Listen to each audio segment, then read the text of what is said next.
जनवरी की भयानक ठंड। गांव शीतलपुर पूरी तरह कोहरे में डूबा हुआ था। चारों तरफ सफेद धुंध, उस पर बर्फ सी ठंडी हवा। उसी ठंड में एक पतली सी लड़की फटे स्वेटर में आंगन में झाड़ू लगा रही थी। उसका नाम पुष्पा था। हाथ नीले पड़ चुके थे, होठ कांप रहे थे, पर फिर भी वो चुपचाप काम कर रही थी।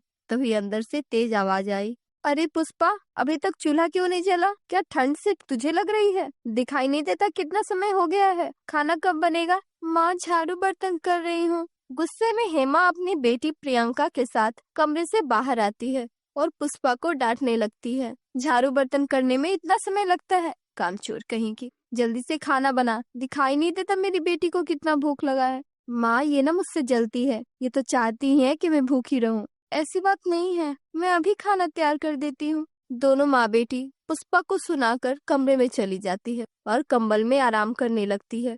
पुष्पा ठंड में ठिठुरती हुई उदास मन से खाना बनाने की तैयारी में लग जाती है। वो चूल्हा में आग जलाने के लिए लकड़ी लाती है, लेकिन आग नहीं जलता है। ये तो सारी की सारी लकड़ी गीली है। अब क्या करूँ? मुझे माँ को इस बारे में बताना होगा, वरना खाना नहीं बना तो वो मुझ पर ही गुस्सा करेगी। वो डरते हुए हेमा के पास जाती है और कांपती हुई आवाज में बोली, माँ, लकड़ी गीली है, आग नहीं पकड़ रही। निकम्मी कहीं की, बहाने बनाती है। उसने ठंड में ही उसे धक्का दे दिया। पुष्पा जमीन पर गिर पड़ी। उसकी आंखों से आंसू बहने लगे। ये पकड़ पैसे, बाजार से सूखी लकड़ी लेकर आ।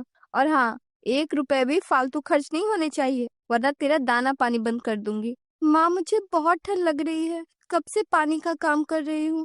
अब प्रियंका से बोलो ना लकड़ी लाने, वो तो बहुत पहले से बिस्तर पर आराम कर रही है। अच्छा, तो मेरी बेटी इस ठंड में काम करेगी? तेरी हिम्मत कैसी हुई उसे काम करने के लिए? बोलो, तुझे क्यों पाल रही हूँ? फ्री का बैठकर बस खाने के लिए? अरे तेरी माँ चली गई, लेकिन ये बोझ हमारे लिए छोड़ गई। ना जाने कब तक तुझे यहाँ रखना पड़ेगा। चल जा, अब बहस मत कर। इतना सुनने के बाद वो ना चाहते हुए भी दुखी मन से आंखों में आंसू लिए ठंड में ठिठुरते हुए बाजार निकल जाती है। काश आज मेरी माँ जिंदा होती तो मुझे ये कड़वी कड़वी बातें नहीं सुननी पड़ती। माँ, आप कहाँ हो? मुझे क्यों छोड़कर चली गई? मुझे भी अपने साथ ले जाती। इतना सोचते हुए वो रोती हुई बस रास्ते में आगे चली जा रही थी। थोड़ी देर बाद वो लकड़ी की एक दुकान पर पहुंच गई और दुकानदार से बोली, चाचा, कुछ सूखी लकड़ियां है तो देना। अरे पुष्पा बेटी, इतनी ठंड में लकड़ियाँ लेने आई हो? सच में तुम्हारी सौतेली माँ को जरा भी दया नहीं है। इतनी ठंड में तुम्हें लकड़ी लेने भेज दी। क्या कर सकते हैं चाचा, मेरी किस्मत ही ऐसी है। बचपन में माँ चल बसी, पिताजी कभी मेरे पास रहते नहीं। मेरा अपना है ही कौन जो मुझसे प्यार करेगा, जिसे मेरी फिक्र होगी। सच में भगवान ने तुझे बहुत दुख दिए हैं बेटी, लेकिन दिल छोटा मत कर। एक दिन सब ठीक हो जाएगा। उसके घर में देर है, अंधेर नहीं। ये लो बेटी लकड़ी, अच्छे से संभल कर जाना, बहुत ठंड है। पुष्पा उन लकड़ियों को सिर पर उठाए ठंड में कांपती हुई घर चली जा रही थी। पुष्पा की असली माँ बहुत पहले ही चल बसी थी। तब वो सिर्फ 5 साल की थी। कुछ समय बाद मोहनलाल ने अपनी बेटी की देखभाल के लिए हेमा से दूसरी शादी कर ली थी। हेमा पहले तो बहुत मीठी बनी रहती, पर जैसे ही उसकी खुद की बेटी पैदा हुई सब कुछ बदल गया। अब घर में सारा प्यार उसकी बेटी प्रियंका के लिए और सारा काम, सारा तिरस्कार पुष्पा के लिए। पुष्पा बस बेबस होकर उस घर में रह रही थी, क्योंकि उसके पिता के अलावा कोई भी उसे प्यार नहीं करता था। मोहनदास भी घर में कम ही रहता था। वो गांव का बहुत बड़ा व्यापारी था, इसलिए काम के सिलसिले में वो ज्यादातर घर से बाहर ही रहता था। उसे घर के हालात के बारे में कुछ भी पता नहीं था। मोहनदास के सामने हेमा अपनी सौतीली बेटी के लिए खूब प्यार दिखाती, ताकि उसे कोई शक ना हो, लेकिन उसके घर से निकलते ही उसके साथ नौकरों जैसा बर्ताव करने लगती है। पुष्पा अपनी माँ को याद करके बस रोती रहती है। आज भी उसके साथ कुछ ऐसा ही हुआ। वो ठंड से कांपती हुई घर पहुंची और जल्दी से चूल्हा जलाकर खाना बनाने लगी। खाना तैयार करने के बाद दोनों के लिए कमरे में खाना ले जाती है। माँ, ये लो खाना। अब जा यहाँ से, नजर लगाएगी क्या? कुछ चाहिए होगा इसलिए खड़ी हूँ। जब हमें चाहिए होगा हम बुला लेंगे, ऐसे मेरे सिर पर मत खड़ी रह। इतना सुनने के बाद वो वहाँ से चली जाती है। थोड़ी देर बाद जब दोनों माँ बेटी खाना खा लेती है, उसके बाद जो भी बचा खुचा खाना था वो पुष्पा खा लेती है। खाने के बाद वो कमरे में जाकर थोड़ी देर कंबल में आराम करने लगती है, लेकिन ठंड इतनी ज्यादा थी कि वो बुरी तरह कांपने लगी। उसके पास एक फटी पुरानी कंबल थी, जिसे लपेट कर बैठी थी। ओह, खाने के बाद कितनी ठंड लग रही है। इस कंबल से तो ठंड जा ही नहीं रहा। चूल्हे का आग भी बुझ गया होगा। बाहर जाकर देखती हूँ, किसी ने आग जलाया होगा तो वहीं हाथ सेक लूंगी। यही सोचकर पुष्पा घर से बाहर जाती है तो देखती है उसकी पड़ोस की कुछ आंटियां अपने घर के बाहर आग जलाकर बैठी थी और आपस में बातें कर रही थी। पुष्पा उनके पास जाती है। अरे आओ पुष्पा, बैठो। तुम तो बुरी तरह ठंड से कांप रही हो। तुम्हारे पास दूसरी स्वेटर नहीं है क्या? नहीं, इसके अलावा कोई दूसरी स्वेटर नहीं है। खाना खाकर थोड़ी देर आराम करने कमरे में गई तो ठंड के कारण कांपने लगी, इसलिए आग सेकने आ गई। अच्छा किया आ गई। वैसे भी उस घर में कौन तेरा अपना है जिसे तुम्हारी फिक्र हो? एक तो तुम्हारी सौतेली माँ न जाने कितना अत्याचार करती है। अब क्या करेगी बेचारी, जब तक है तब तक तो ये सब झेलना ही पड़ेगा। तू अपने पिता को ये सारी बात क्यों नहीं बता देती? इतने कष्ट सहकर जीने की क्या जरूरत है? कोई फायदा नहीं होगा। पिताजी कितना समय हमारे साथ रहेंगे? उनके जाने के बाद तो ये लोग मुझे और ज्यादा परेशान करेंगे। हाँ, पुष्पा बिल्कुल सही बोल रही है। अब तो इसे शादी के बाद ही खुशियां नसीब होगी। पुष्पा, तू अपना दिल छोटा मत करना। भगवान ने चाहा तो तुझे बहुत अच्छा ससुराल मिलेगा। उसके बाद यहाँ के सारे दुख तू भूल जाएगी। पुष्पा हल्की मुस्कान के साथ हाथ सेकने लगती है। तभी उसकी सौतीली माँ गुस्से में उसके पास आती है। क्यों महारानी, यहाँ सबके साथ गप्पे मार रही हो? वहाँ बर्तन कपड़े रखे हैं, वो कौन करेगा? अरे हेमा, क्यों बेचारी के ऊपर अत्याचार कर रही हो? ये तो बस आग सेकने आई है। ठंड से कांप रही थी बेचारी और तुम इसे बर्तन कपड़े साफ करने बोल रही हो। अच्छा, तो ये सब कौन करेगा? इसकी मरी हुई माँ आकर करेगी। ये बात सुनकर पुष्पा की आंखों से आंसू बहने लगे। ये क्या बोल रही हो हेमा? एक दिन के लिए तुम्हारी बेटी काम कर लेगी तो घिस नहीं जाएगी? मेरी बेटी घर के काम करेगी? तुम लोगों का दिमाग तो खराब नहीं हो गया? इसके होते हुए मेरी बेटी नौकरों वाला काम करेगी? शांत हो जाओ माँ, चलो मैं सारे काम कर दूंगी। प्रियंका को कुछ भी करने की जरूरत नहीं। इतना बोलकर वो चुपचाप हेमा के साथ चल देती है और घर जाकर ठंड में बर्तन धोने लगती है। ऐसे ही रोज उसकी सौतेली माँ उसे ठंड में ही घर के सारे काम करवाती थी। एक रात की बात है, पूरा गांव गहरी नींद में सो रहा था। उस रात ठंड ने सारी हदें पार कर दी थी। पुष्पा के पास एक पुरानी कंबल थी, इसलिए उसे ठंड ज्यादा लग रही थी। घर में एक ही नया कंबल था जो हेमा और उसकी बेटी ओढ़े हुए थे। पुष्पा नींद में भी कांप रही थी। उसके पेट में अचानक तेज दर्द उठा। उसे बुखार भी हो गया, जिसके कारण उसकी नींद खुल गई। वो बिस्तर से उठ गई और कांपते हुए हेमा के कमरे में जाती है। माँ उठो ना, मुझे बहुत ठंड लग रही है, पेट में भी दर्द है। अरे आधी रात को क्या नाटक करने आई हो? मेरी नींद खराब मत कर। मरना ही है तो बाहर जाकर मर जा, मेरा दिमाग खराब मत कर, मुझे सोने दे। इतना बोलकर हेमा दरवाजा जोर से बंद कर देती है। पुष्पा आंखों में आंसू लिए ठंड में कांपती हुई सो जाती है। अगले दिन हेमा सुबह 4 बजे उठकर पुष्पा को उठाती है और जबरन बुखार में ही उससे काम करवाती है। ठंडे ठंडे पानी से बर्तन धुलवाती है, जिसके कारण काम करते करते वो बेहोश हो जाती है। उसे बेहोशी की हालत में देखकर हेमा डर जाती है और डर के कारण पास के एक सरकारी हॉस्पिटल में उसे एडमिट करवाती है। ये बात जैसे ही पुष्पा के पिता मोहन दास को पता चलता है, वो घबराते हुए हॉस्पिटल पहुंचते हैं। गांव के लोग खबर सुनकर सभी चौपाल पर जमा होकर आपस में बातें करने लगते हैं। अरे भाई, ये इसकी सौतेली माँ पुष्पा को काम करवा करवा कर एक न एक दिन मार ही डालेगी। अरे बिल्कुल सही कह रहे हो भाई, ये मोहनदास को कुछ दिखाई नहीं देता क्या? पैसे के पीछे भागते भागते इसे अपनी बेटी की खबर लेने तक की फुर्सत नहीं है। मैं तो कहता हूँ समय नहीं है तो शादी कर दे, अच्छा घर परिवार मिलेगा तो खुश रहेगी बेचारी। गांव की कुछ औरतें भी पुष्पा को देखने हॉस्पिटल गई है। वो मोहनदास को समझाने की जरूर कोशिश करेगी। हाँ, वो तो समझाएगी, लेकिन वो समझे तब ना। उसकी पत्नी ने उसे झूठ की पट्टी जो पढ़ा रखी है। उधर हॉस्पिटल में गांव की औरतें सभी पुष्पा को देखने पहुंची थी। मोहनदास भी अपनी बेटी के पास बैठा बेहोशी की हालत में उससे बात करने की कोशिश करता है। क्या हुआ बेटी, आंखें खोल, तू ठीक तो है ना? अरे कैसे ठीक रहेगी?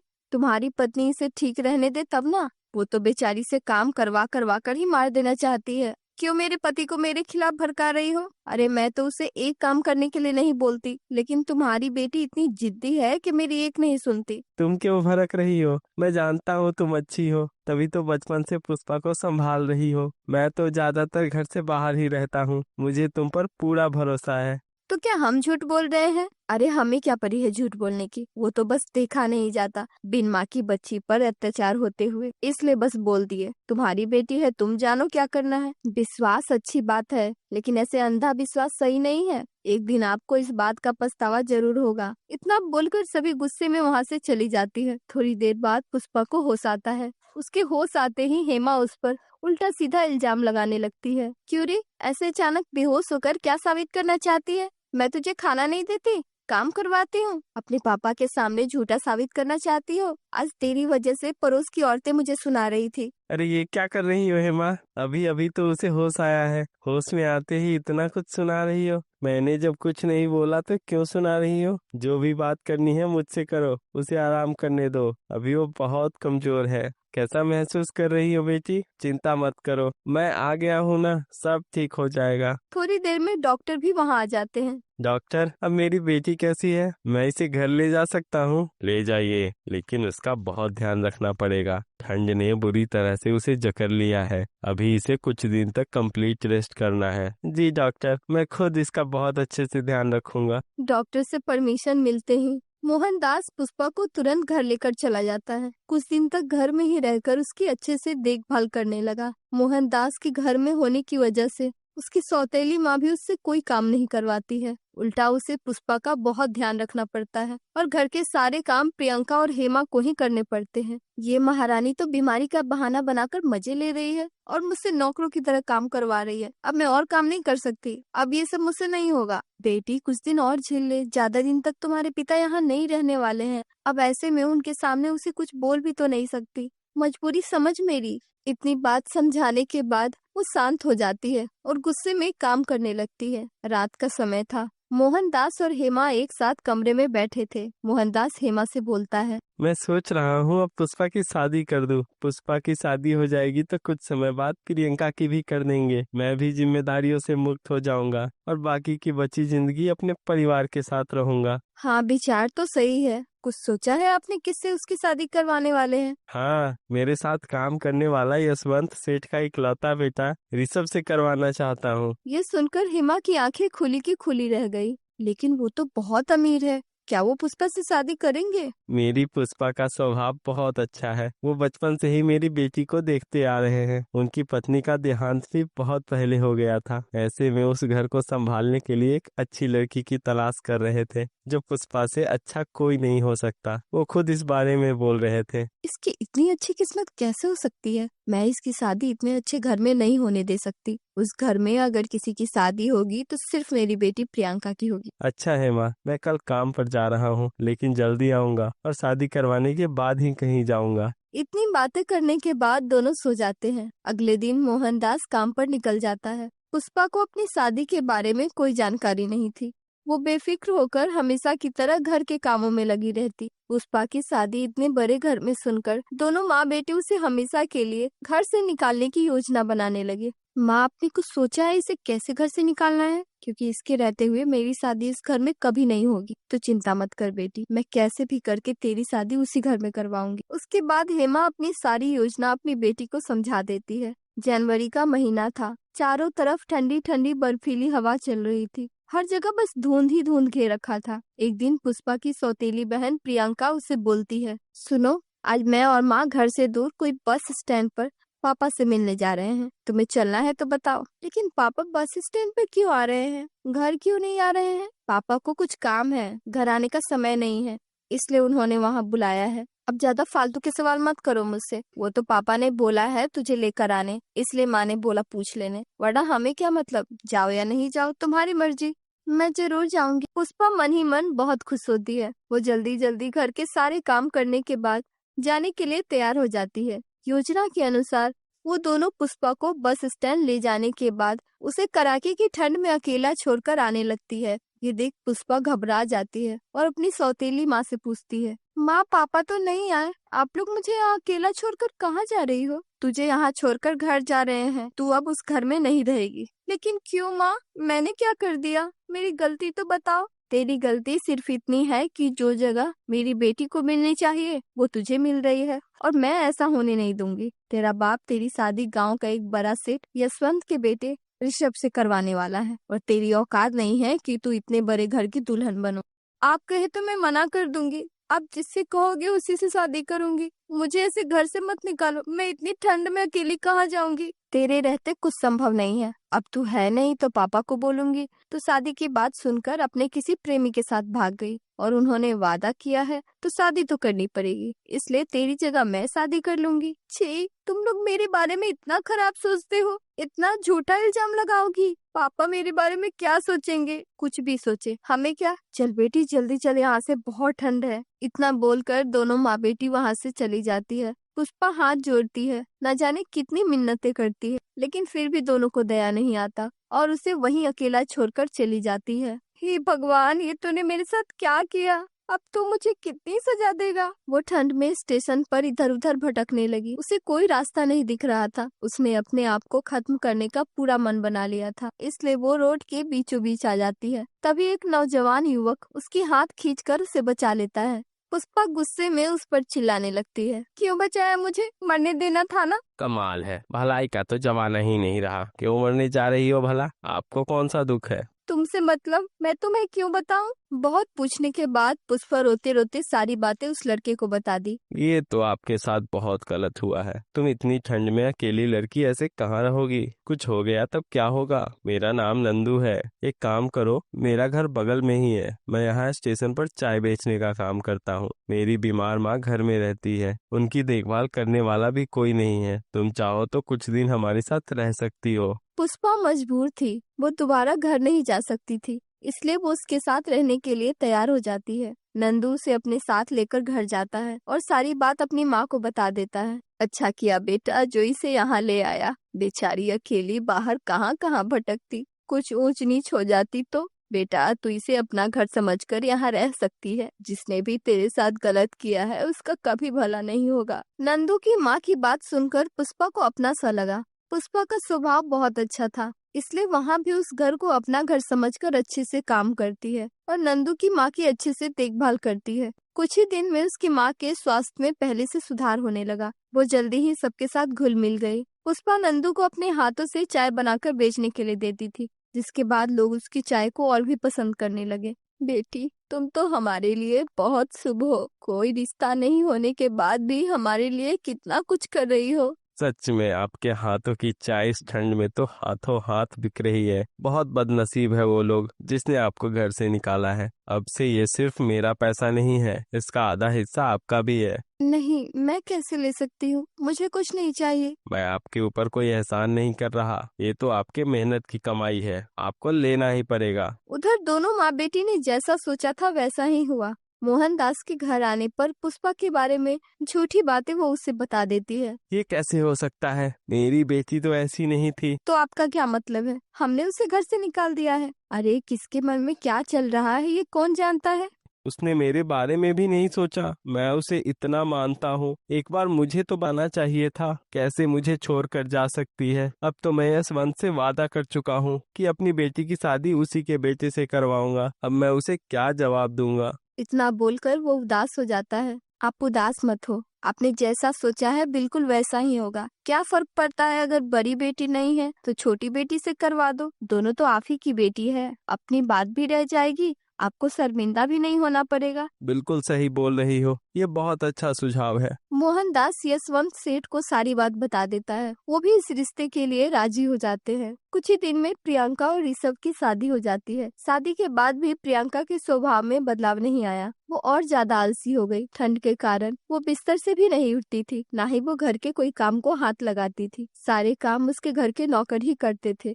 वो अपने पति का भी ध्यान नहीं रखती थी। उसके ऐसे बर्ताव से यशवंत सेठ बहुत दुखी हो गए। प्रियंका ने घर के नौकरों के साथ भी इतना गंदा बर्ताव किया, जिसके कारण सभी नौकर काम छोड़कर चले गए। अब ठंड में उसे घर के सारे काम खुद ही करने पड़ते हैं। क्या सोच कर आई थी और क्या हो गया? अपने ही व्यवहार के कारण मुझसे सारे सुख छीन गए। ये सब मेरे पापों की सजा मिल रही है, जो मैंने पुष्पा के साथ किए थे। इतना सोचते हुए उदास मन से घर के काम में लग गई। घर में कोई नहीं था जिससे बात करके वो अपना मन हल्का कर सके।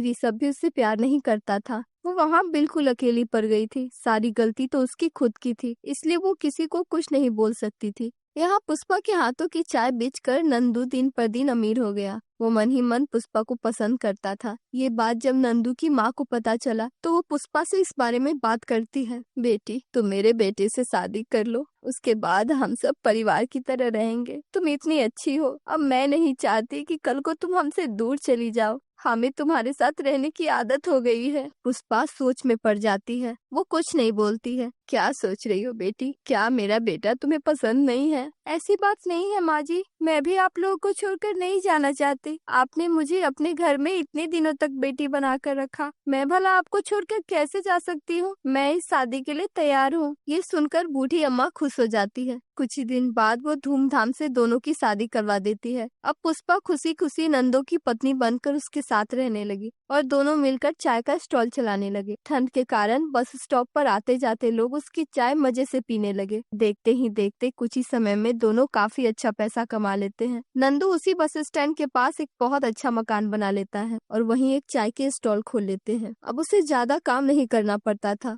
दोनों मिलकर काम करने के लिए कुछ आदमी रख लेते हैं। अब उसके पास किसी चीज की कमी नहीं थी। एक दिन पुष्पा के पिता किसी काम से बस स्टैंड पर आते हैं तो पुष्पा को चाय स्टॉल के पास एक स्टाफ से बात करते देखकर वो चौंक जाते हैं। उसके पिता झट से पुष्पा के पास जाते हैं। अचानक इतने दिनों बाद अपने पिता को सामने देखकर वो भावुक हो जाती है। लेकिन मोहनदास गुस्से में उसे भला बुरा सुनाने लगता है। आवाज सुनकर नंदू भी वहाँ आ जाता है। कौन हो आप? मेरी पत्नी से ऐसे क्यों बात कर रहे हैं? चुप हो जाओ, ये मेरे पापा हैं। अच्छा, तो ये लड़का है जिसके लिए तुम अपने बाप से रिश्ता तोड़कर घर से भाग गई? ऐसा नहीं है पापा, मैं घर छोड़कर कभी नहीं आई, मुझे घर से निकाला गया। पुष्पा सारी बात अपने पिता को बता देती है। ये सब सुनने के बाद वो आग बबूला हो गए। मुझे माफ कर दे बेटी, मैं इतने दिन तक तुझे गलत समझ रहा था। तेरे साथ इतना कुछ गलत हो गया और मुझे भनक तक नहीं लगी। मोहनदास पुष्पा और नंदू को अपने साथ लेकर घर पहुँचे। पुष्पा को देखकर उसकी सौतेली माँ घबरा गई। उसके पिता गुस्से में उसकी सौतेली माँ को डांटने लगे। तुमने मेरे साथ इतना बड़ा धोखा किया, मेरी बेटी को घर से निकाल दिया। तुम्हें ये सब करते हुए जरा भी शर्म नहीं आई? सोचा नहीं क्या होगा उसके साथ, कहाँ जाएगी? मैं तुम्हारे ऊपर इतना भरोसा करता था। पड़ोसियों ने मुझे कितना कुछ समझाया, लेकिन मैंने किसी की बात नहीं सुनी, जिसका पछतावा आज मुझे हो रहा है। मेरे पीठ पीछे मेरी बेटी पर इतने अत्याचार किए तुमने। भगवान माफ करे ना करे, मैं तो तुम्हें कभी माफ नहीं करूंगा। जल्दी यहाँ से निकलो, अब मैं तुम्हारी शक्ल भी नहीं देखना चाहता। मुझे माफ कर दो जी, मैंने जो कुछ भी किया अपनी बेटी के लिए किया है। मैं जानती हूँ मैंने बहुत बड़ा पाप किया है। मेरी गलती माफी के काबिल तो नहीं है, लेकिन मैं क्या करूँ, मुझसे पाप हो गया है। मुझे बस एक बार माफ कर दे पुष्पा, मैं तेरी गुनहगार हूँ। मैंने बहुत अत्याचार किए हैं तुझ पर, जो सजा देना है दो, बस घर से मत निकालो। पापा, आप इन्हें माफ कर दो। जाने अनजाने इन्होंने जो भी किया, लेकिन आज मैं खुश हूँ। मेरे पास आज सब कुछ है। मुझे नंदू जैसा अच्छा पति मिल गया। शायद यही मेरी किस्मत रही होगी। जो भी हुआ आप उसे भूल जाओ। देखो मेरी बेटी का कितना बड़ा दिल है। तुमने इसके साथ इतना बुरा किया, लेकिन आज सब भूलकर इसने तुम्हें माफ कर दिया। हेमा रोने लगी। ये उसके पश्चाताप के आंसू थे। वो अब सुधर गई थी। ये देख मोहनदास भी खुश हुआ। पुष्पा वापस नंदू के साथ अपने ससुराल चली गई और खुशी खुशी रहने लगी। अगर आपको वीडियो अच्छा लगा तो वीडियो को लाइक करें और चैनल को सब्सक्राइब कर दें।